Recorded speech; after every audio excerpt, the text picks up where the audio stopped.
and welcome to my channel, Emma Jane's Garden. Well, today I've got some really exciting news for you. For me, anyway.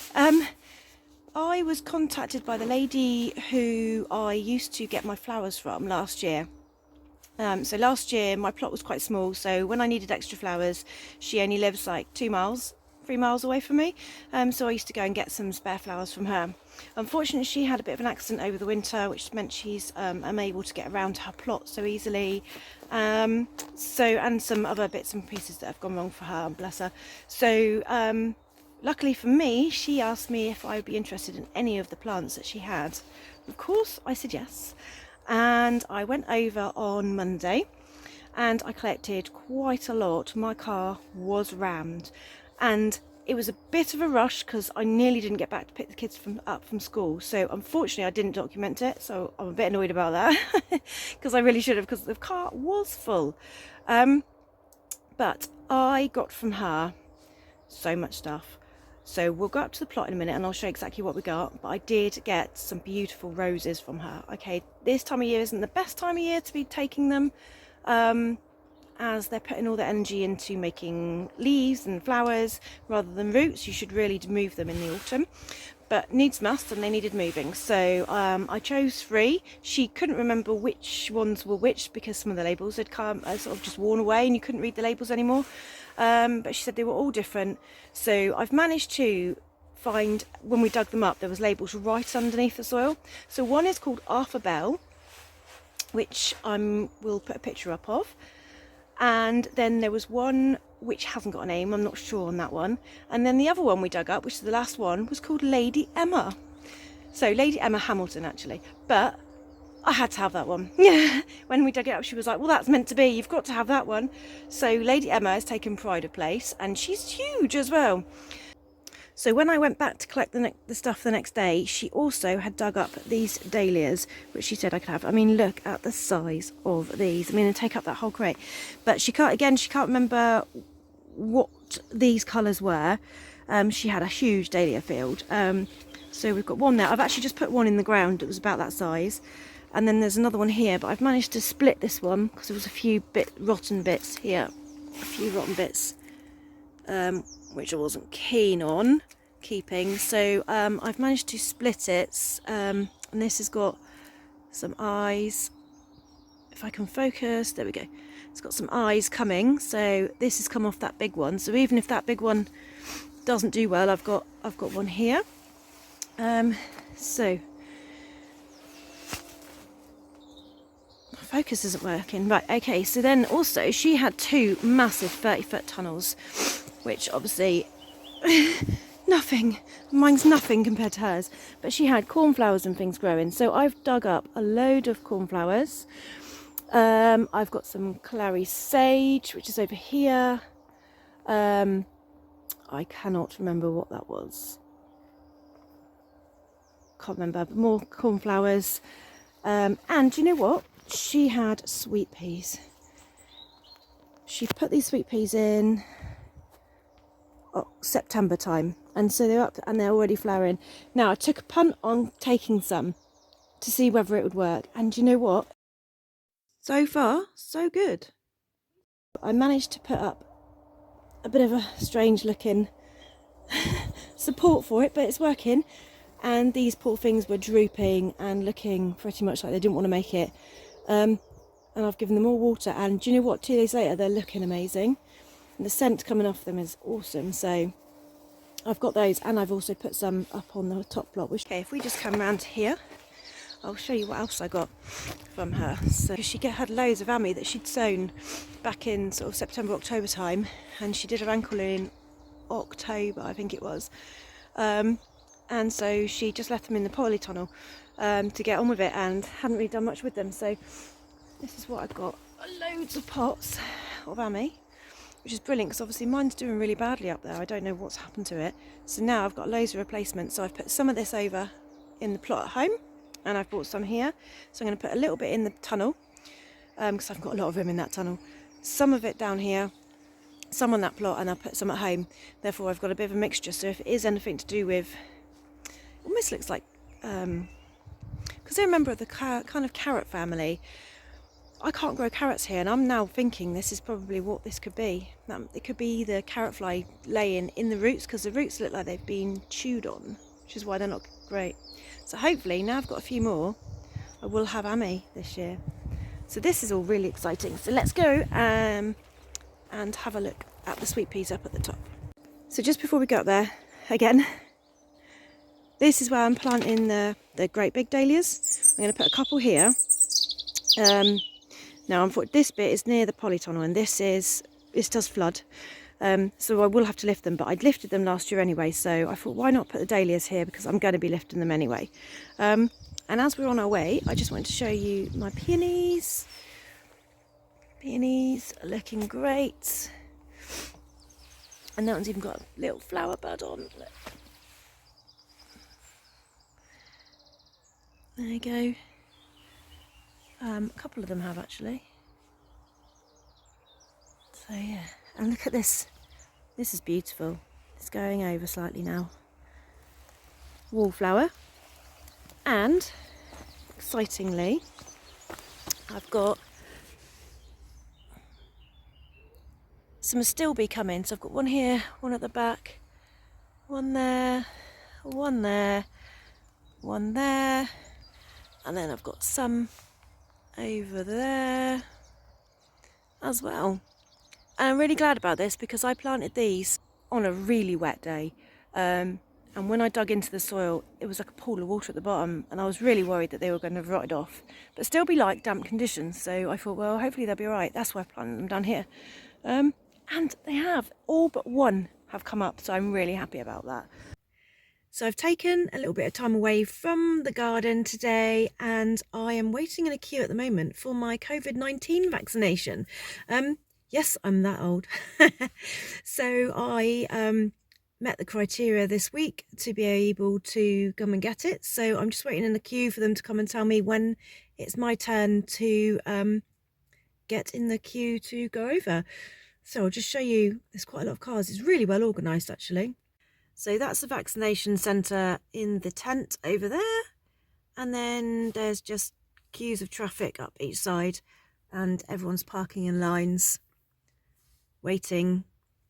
So everyone on that line there's gone already. So, and some people from my line are just going in now. So I don't think it'll be long. So that's it. I've got my vaccine. I've got my card to say I've got it. Got a little sticker to say I've got it. So that's the first one.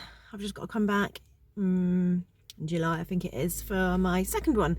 So yeah, that's good. Got to sit in the car for 15 minutes to check that you don't have any reactions.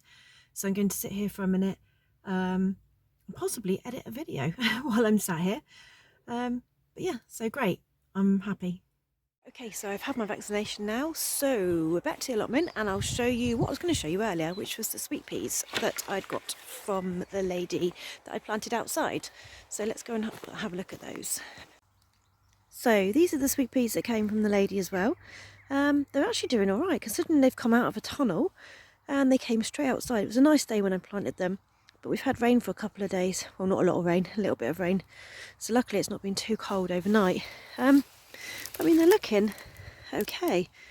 It's quite good actually, because when I took these two out, all the soil came off the roots and it left just a big long taproot, and I was a bit concerned that they may not do anything, but actually they've done really well. This one here at the end had quite a lot of root with it, so that one's not too bad. But hopefully these I'm hoping they're the blue ones. She had some beautiful blue ones. I'm hoping it's those.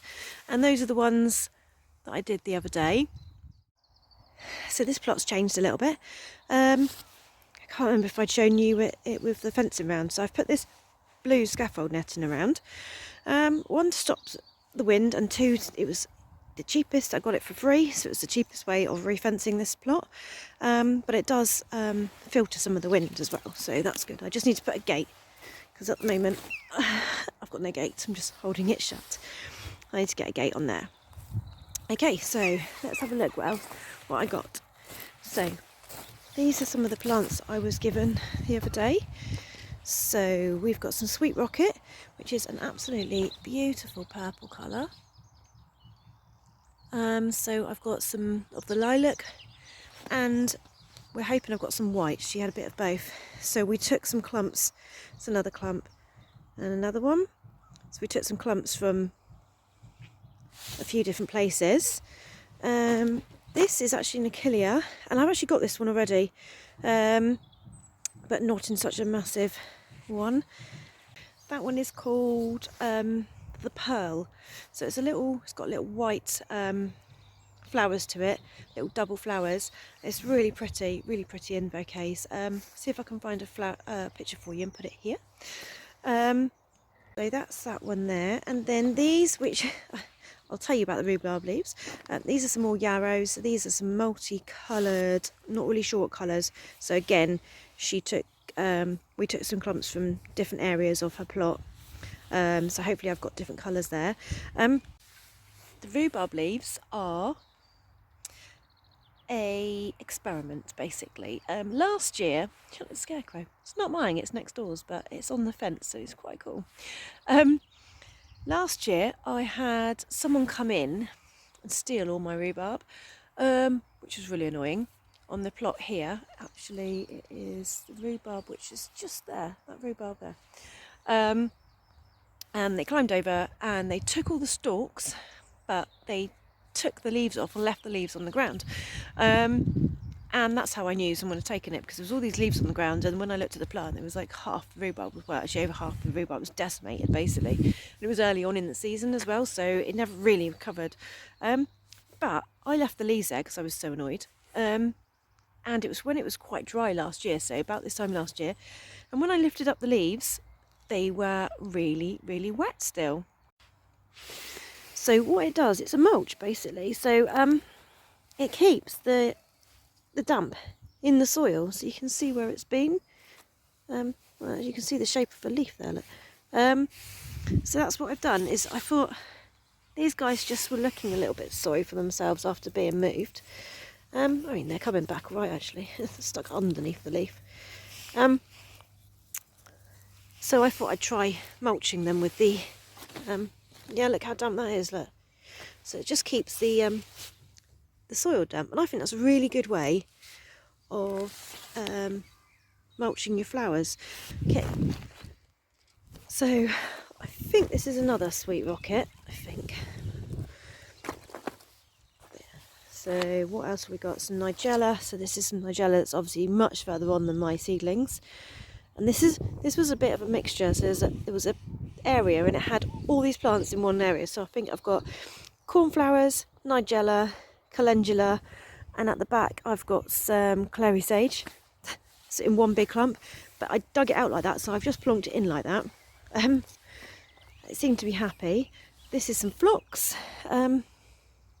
It's either white or pink, she wasn't sure.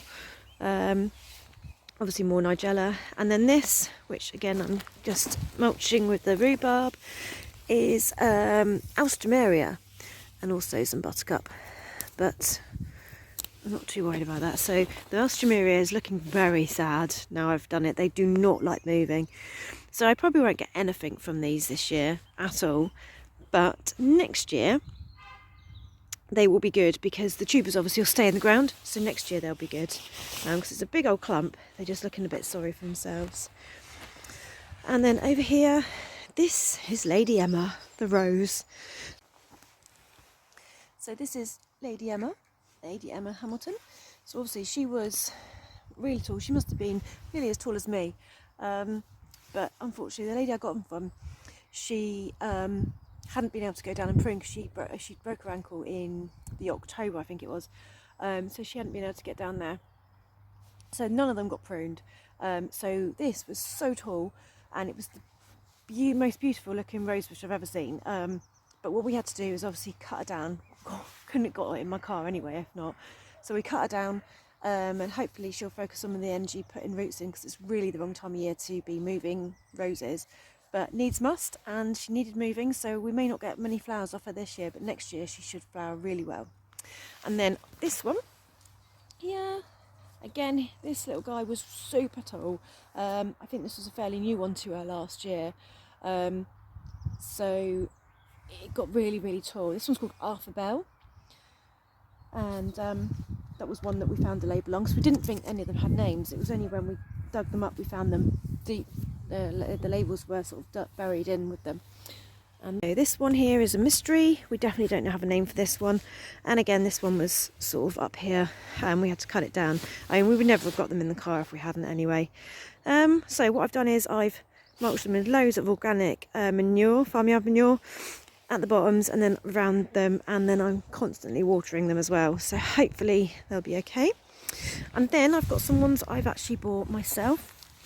So this one is called Sweet Honey. So that's a really beautiful colour, look, like that one. Now these are looking a bit sorry for themselves because I did have them at home, but we have a big deer problem at our house and they love roses, and so they did all look like that one, really big and bushy. Actually that was the smallest one of them, and then I put them out one night, I forgot to put them away, and this is what they look like. So this is a nice pink one, it's called Timeless Pink, and it is a cut flower rose. This one, I've got two of the same here, and this is called Timeless Charisma, and they're like a reddy, pinky reddy colour. So I've got two of those, that's that one and that one. That one here got eaten by the deer, so that was huge. I'm really gutted about that. They were literally way bigger than this one. This one I don't know how it didn't get eaten, it was just literally around the corner a bit further. And then I've got this one which is called New Dawn, which is that sort of colour, and this was one of my £4 roses I think I've shown you before, from B&M. So I don't know if it's good as a cut flower or not, I just really liked it, so I've got that one. So that's this garden looking quite good, and at the very end Amber's planted some onions. So this has made this garden look really good. And so just over a couple of days, I'm really happy with that. Happy with how everything's looking. Everything's coming on, and I've got flowers now, which is ideal. I've got things starting to come because I have actually, quite excitingly, found somewhere to possibly sell my flowers. I found a post office that's interested in taking them, and they own two post offices. Post office and stores, and they're very local. They're kind of middle of a village, so ideal for like little village stores, and hopefully it'll be local people going in there. And then in summer they do have holiday makers, so I'm going to take some down next week to sell and see how they go, and if they go well then they're going to do a deal with me and see if we can sell more. But anyway, that is it for today. It's a quick tour. I will do a full tour when possibly next week, and I'll show you everything that's going on. I've got some exciting things happening. Right now I need to go and get my children from school, so I'll see you next week. Bye bye.